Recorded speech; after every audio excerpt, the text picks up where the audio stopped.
$10 for a life. The auction. Everyone ignored. The sun was high, burning red over the dusty slave market. Strange alien voices shouted over one another. Traders called out prices. Chains clinked. Creatures in cages cried. It smelled of sweat, fear, and something worse, hopelessness. At the very end of the auction row, one cage sat nearly empty. Inside it, a girl, thin, dirty, her skin pale blue and marked with bruises, sat with her knees to her chest. Her long silver hair hung over her face like a curtain. Chains wrapped around her ankles and wrists. Her back was bent, as if she had forgotten how to stand tall. No one looked at her. No one bid. "She's broken," one alien trader said.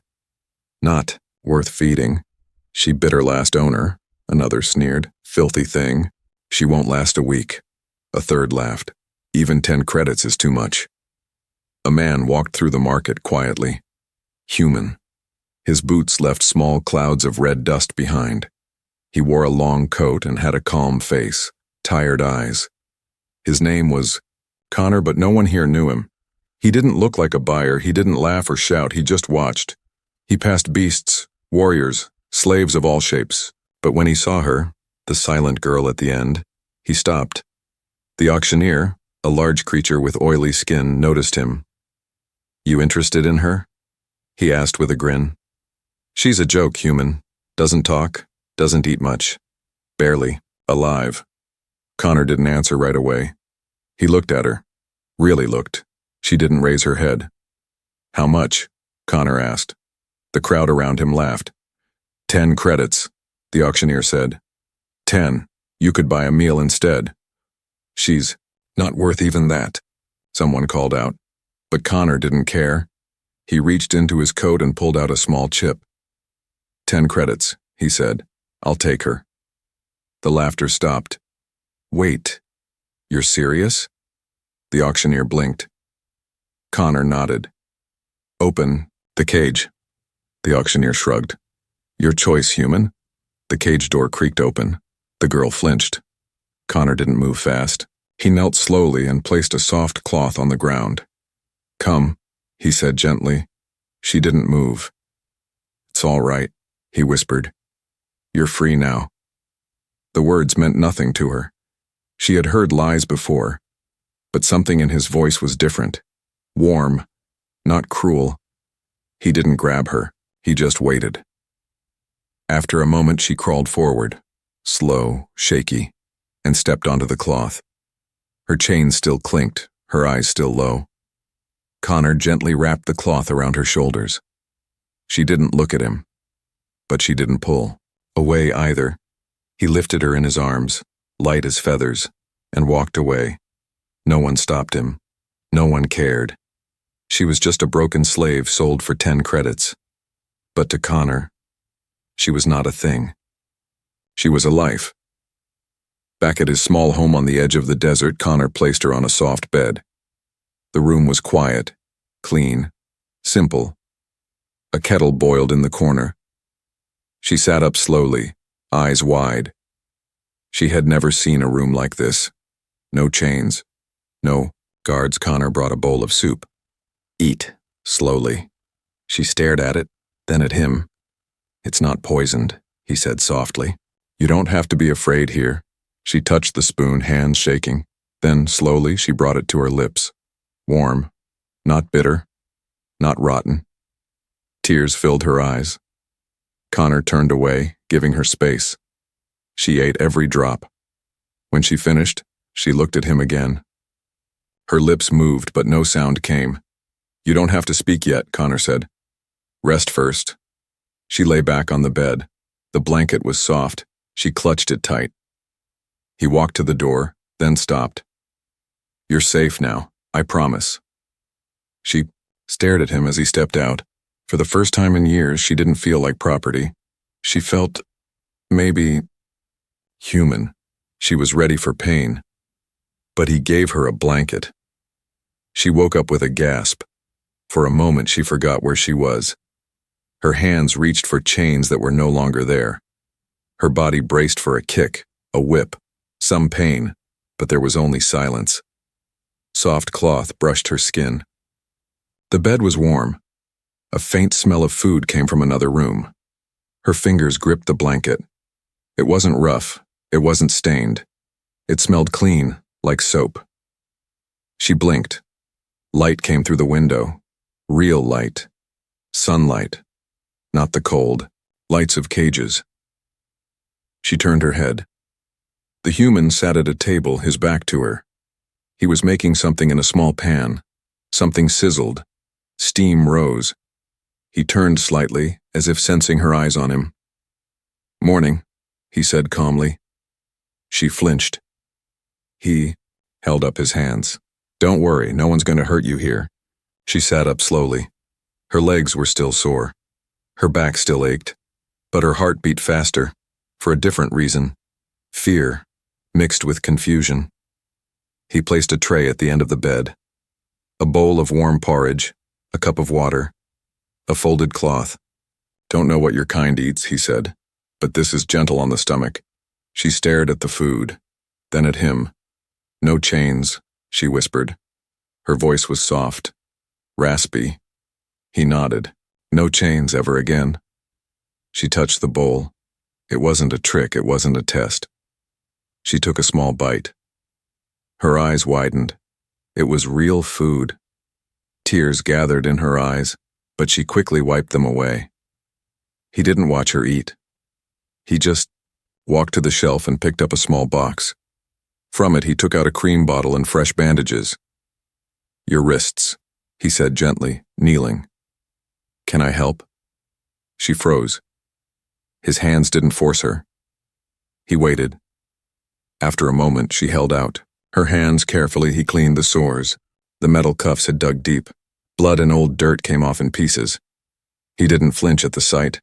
His touch was steady. When he was done, he wrapped the soft bandages and said, "You don't have to talk about it. Not now. Maybe never. But I want you to know you're not alone." She looked at her wrapped hands, then at him. "My name is Connor," he said. "What's yours?" She looked down. "I don't remember," she said softly. "They called me It, or Beast." Connor frowned. "You deserve better than that." He reached into his coat and pulled out a small data pad. "There's a registry here. If you want, we can choose a name together, or you can wait until one feels right." She didn't answer. Instead, she asked, "Why are you doing this?" He thought for a moment. "Because someone once helped me when I was lost," he said. "They didn't ask for anything. They just gave me a place to stand again. Now it's my turn." She didn't understand it fully, but she believed him. Not because of his words, but because of the way he said them. Calm, without pity, without force. Later that day, she followed him outside. The sun warmed her cold skin. Wind brushed against her arms. She winced, expecting shouts, more cages, but the world was quiet. Connor walked beside her with slow steps. "This is your home now," he said. "No one comes here, just you and me." She looked at him, confused. "Home?" He nodded. "Yes, a place where you're safe, where you can rest, where no one owns you." Her knees trembled. She almost fell, but Connor caught her gently. "Easy," he said. "You've been through more than anyone should." She didn't pull away from his arms. Instead, for the first time in her life, she leaned into them. That night, she sat beside the fire. She watched as Connor cooked again. Simple food. Nothing strange. She helped, just a little. He showed her how to stir. She messed up, dropped a spoon, burnt the corner of the bread. He laughed. Not cruelly, not to mock. It made her laugh, too, and then her shoulders shook. Not from laughter, from tears. Real ones. She turned away, ashamed. But Connor just placed a hand on her shoulder. "It's okay," he whispered. "It's okay to cry. You're free now." She looked at the fire, eyes wet. Don't know what freedom is, she whispered. He smiled softly. Then let's learn together. Scars on her back, secrets in her eyes. The fire crackled gently. Outside, the desert wind blew quietly under the night sky. Inside the small cabin, the alien girl sat curled up on the bed, wrapped in the same soft blanket. But she wasn't sleeping. She kept her back against the wall, always facing the door, always alert. She had laughed earlier. She had even tasted warm bread. But now, in the quiet, the memories returned. Pain, screams, the sound of chains dragging on stone floors, hands pulling her, hitting her. She pulled the blanket tighter and closed her eyes. But sleep would not come. Connor didn't ask her questions, not even once. In the morning, he gave her space. He made breakfast. Then he repaired a solar panel on the roof. He talked about the sun, about fixing machines, and about the time a desert lizard bit his boot. She listened in silence. He didn't mind. But later, as she folded the blanket carefully, he noticed how stiffly she moved, how her shoulders twitched. In pain. You're hurt, he said gently. She looked away. I'm fine. Connor didn't argue. Instead, he knelt and said, Will you let me look? She hesitated. Then slowly, she turned around. She pulled the fabric of the shirt down, her back, and Connor froze. Her back was covered in scars, long, deep, brutal. Some old and faded, others newer, still red. A few looked like they had never healed properly. They told a story of years in chains, of whips, cruel punishments, and survival. She held her breath. She waited for a reaction. He didn't gasp. He didn't say poor thing. He didn't look away. He just sat back on his heels and said in a soft voice, Whoever did this will never touch you again. She turned to him slowly, eyes wide. You're not disgusted? No, he said simply. I'm angry, but not at you. Her lips trembled. People saw me like this before, she whispered, and they turned away. I see you, he replied. Not the scars. That afternoon she spoke more. Not everything, but little pieces. They chained me when I was still young, she said, staring at the window. I was sold 6 times. I tried to run once. They beat me until I couldn't walk. Connor said nothing. He just listened. I forgot. My real name, she continued, forgot what my mother looked like. I only remember pain. He finally spoke. I'm sorry, he said. Her eyes filled with tears again. But this time she didn't hide them. Do you know what hurts the most? She asked. Not the beatings, not the hunger. It's that no one ever looked at me like I mattered. Until you. That night something changed. As Connor prepared the bed, she stepped forward and gently took the pillow from his hands. I'll sleep here, she said. You don't have to sleep on the floor. He smiled. It's all right, I'm used to it. She shook her head. I want you to sleep. You've done enough. He nodded and lay on the other side of the small bed. A silence settled between them. Then, in the darkness, she whispered, I want a name. He turned his head. Do you have one in mind? No, she said, but I want you to give me one. Connor paused, then said softly, How about Leora? It means light, in an old Earth language. Leora, she repeated. It felt strange on her tongue, but it made something warm stir inside her chest. I like it, she whispered. The stars blinked outside the window. Inside the cabin, the girl once sold for 10 credits lay under a real roof, with a real name. She was still afraid, still healing, but now there was hope in her eyes. And Connor knew. Her scars were not a sign of weakness. They were proof that she had survived everything the galaxy threw at her. Now she just needed time to become who she truly was. First laughter. Then tears. Leora stood in front of the stove, a spoon in her trembling hand. Steam rose from the pot, filling the small kitchen with the smell of herbs and broth. Her eyes narrowed with focus. She had never cooked before. Back then, she had only been fed when they remembered. Rotten scraps, cold mush, never warm food made with care. Now she was trying to stir without spilling. Connor watched from the table, pretending to read an old datapad. But his eyes kept glancing up, amused. She was biting her bottom lip. She held the spoon like a weapon. Her body leaned far back as if the bubbling liquid might leap out and burn her. "You don't have to be scared of soup," he said gently, grinning. "I'm not scared," she replied quickly. "I'm just cautious."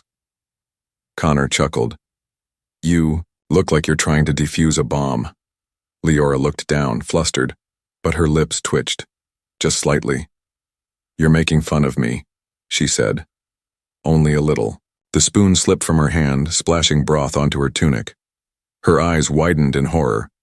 But before she could panic, Connor burst out laughing. It wasn't cruel. It was full, warm, real laughter, the kind that made you feel safe, not ashamed. Leora blinked. Then, without meaning to, she laughed too. A soft giggle at first, then louder. Her chest shook. Her hands covered her face as she doubled over in laughter, standing in a kitchen where she once thought she'd never belong. Connor stood, up and handed her a towel. "That's how it starts," he said, smiling. "First the soup, then the galaxy." Later that evening, the laughter faded. They sat near the fire again. Leora held a small mug of tea in both hands. The cup was chipped, but warm. Safe. Her smile faded slowly. "I don't know what this feeling is," she said softly. Connor looked up. "Which one?" "This lightness, this warmth inside." I laughed and it hurt, but in a different way. She placed the mug down. Her voice was barely above a whisper. "I forgot what happiness feels. Like..." Connor leaned forward. "Happiness can feel strange when pain is all you've known," he said. She nodded slowly. "I used to imagine this, when I was locked in cages. I would close my eyes and dream of soft blankets and warm food and someone kind." She paused. "But now that I have it, I don't know what to do with it. I feel like I'll break it." Connor reached out and gently touched her hand. "You don't have to do anything," he said. "Just be." Her lips trembled again. And this time, the tears came. They rolled down her cheeks silently. She didn't sob. She didn't cry out. She just cried, her face calm but her soul aching. "I'm sorry," she whispered. "For what?" he asked. "For crying. For being weak." Connor's grip tightened, but gently. "Leora, these are not the tears of weakness. They're the tears of someone strong enough to survive." She looked at him, her eyes shining with sorrow and something else. Hope. "I'm not used to someone staying," she said. "People always leave. Or use me. You're different." He smiled. "I'm not going anywhere." That night, Leora placed a pillow beside his bed. "Why the pillow?" Connor asked, amused. "For me to scream into if I burn breakfast. Again tomorrow." He laughed, and she smiled. Not a nervous smile, not a forced one, a real one. And with that, she lay down. In the dark, just before sleep took her, she whispered, "Thank you for giving me a reason to laugh again." Connor, already, drifting off, replied softly, "You'll laugh more, I promise." Someone wants her back, and they're coming. The days passed gently. Leora smiled more often now. She helped Connor in the garden, carried tools to his workbench, and even managed to cook a meal without burning it. Her laughter echoed in the small cabin like soft music, strange and beautiful. Connor never asked about her past again. He gave her space, and for the first time in her life, she felt like she was becoming someone new. But peace never lasts forever. Far away, on a trading moon, orbiting the gas planet Zirel 9, A sharp-faced alien slammed his fist on a dirty table. "Find her," he growled. "That slave cost me thousands in training." A thin, nervous hunter bowed quickly. "But she was sold off, Master Soren, for only 10 credits. "I don't care if she was sold for 1, Soren snapped. "She's mine. She belongs to me. No one steals from me. She was purchased by a human," the hunter added carefully. "No one important. Probably a drifter." Soren's eyes narrowed. "Then it'll be easy." Back at the cabin, Leora was planting small, glowing flowers near the porch. She smiled at the way they opened their petals under sunlight. She hadn't seen these kinds of things when she was chained. Beauty had no place in a cage. Connor stepped outside with a small device in his hand. "Look what arrived on the satellite." "Ping," he said, handing it to her. She stared at the message. A small image flashed, a grainy, dark photo of her from months ago. Next to it, a bounty marker. Her blood ran cold. "They're looking for me?" Connor nodded, his jaw tight. "1 of the old traders listed you as stolen property. They're offering a reward." She dropped the device, her hands shook. "I have to run," she said. "They'll hurt you if they find me." But Connor stepped in front of her. "No." "What do you mean, no?" she shouted. "You don't understand what they do. To runaways, they'll burn this place down. They'll chain me again." Connor placed both hands on her shoulders. "I do understand," he said softly. "I know what cruelty looks like, and I swore when I brought you here I'd never let it touch you again." She looked at him, her lips trembling. "But I'm not worth dying for." He shook his head. "You're wrong. You're worth everything." That night, Connor reinforced the doors. He checked the old turret system buried in the ground and calibrated the solar shields. Leora watched him, tears in her eyes.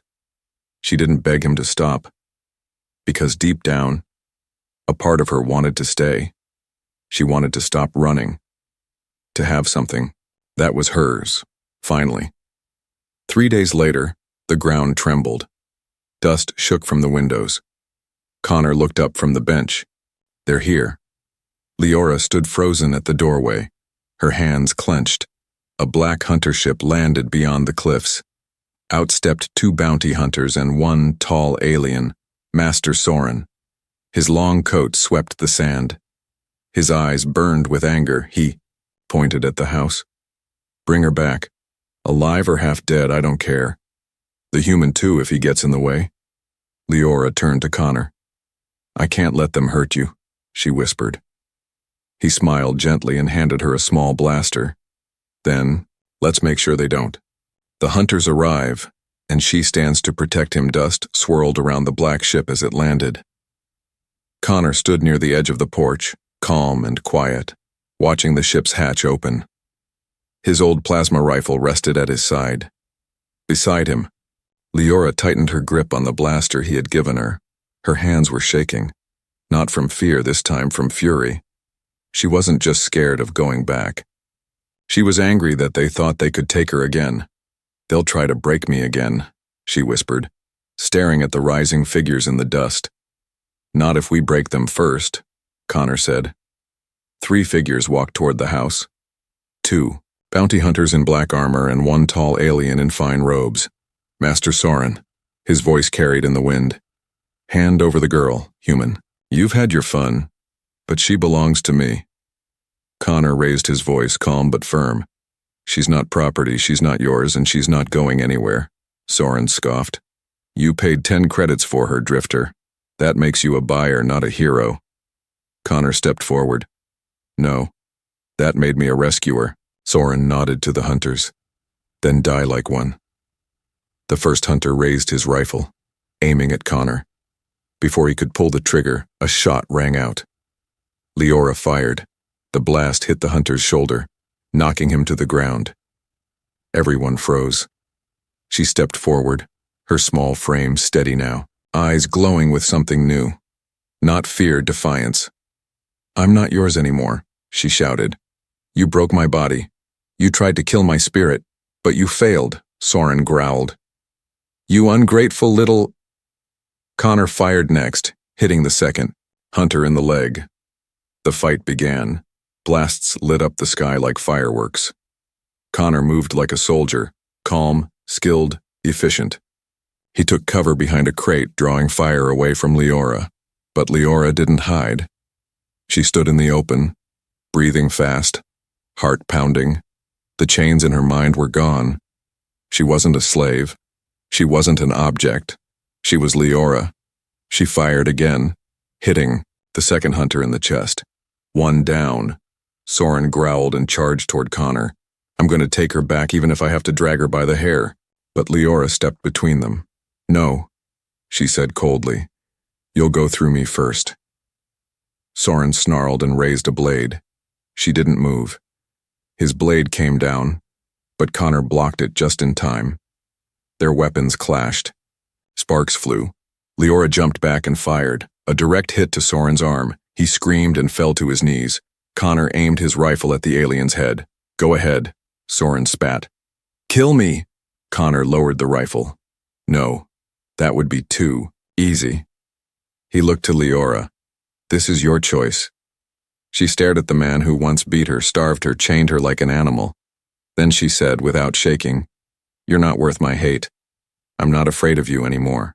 She turned and walked away. That was the moment she truly became free. The authorities picked Soren up later. Connor had already sent a bounty report to the station days ago, just in case. As the ship dragged him away in cuffs, Leora stood tall. She didn't flinch. She didn't cry. She just held Connor's hand and whispered, It's over now. He nodded. No, it's just the beginning. Not a slave, but a wife. Weeks passed. The broken chains were gone. The bruises had faded, and the fear that once followed Leora like a shadow had disappeared. She wasn't just healing now. She was becoming someone new. She helped repair the roof, planted new flowers along the path, and even joked with passing traders when they visited the edge of the canyon. Once, she couldn't meet anyone's eyes. Now her smile made strangers pause, but only one person truly knew how far she had come. Connor. One quiet evening, the sky burned with orange and purple light. They sat together outside the cabin, watching the sun disappear behind the hills. Connor handed her a small wooden box. Leora blinked. What's this? Something I carved, he said, looking nervous for the first time. She opened the box slowly. Inside was a ring, simple, made of polished desert stone and copper wiring. On the inner side, a name was engraved. Leora. Her hand trembled. I couldn't give you back your past, Connor said gently. But maybe I can give you a future. Her eyes filled with tears, not the painful kind, the kind that came when the soul was too full of joy. I don't belong in chains anymore, she whispered. He reached for her hand. No, you belong where you're safe, respected, and loved. She stared at the ring. Then she looked at him. I don't know how to be a wife, she said honestly. Connor smiled. That's okay. I don't know how to be a husband either. We'll learn together. She laughed softly, then slipped the ring onto her finger. It fit perfectly. That night, they didn't have a fancy ceremony. No crowd, no music, no speeches, just the stars above, and the sound of two hearts finally at peace. Connor made her favorite soup. She didn't burn it this time. They danced badly in the kitchen, laughing as they bumped into chairs and dropped spoons. And later, as they lay under the blanket in the quiet, she whispered, You didn't just buy me for 10 credits. He smiled in the dark. I know. You gave me back my name, and then gave me yours. She placed her head on his chest, listening to his heartbeat. It was steady, strong, safe. Thank you for loving someone everyone else left behind, she said. He kissed her forehead. Thank you for surviving and choosing to stay.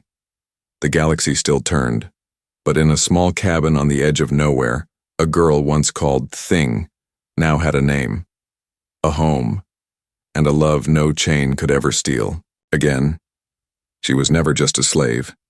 She was Leora, the woman who rose from dust and chose her own story. The end.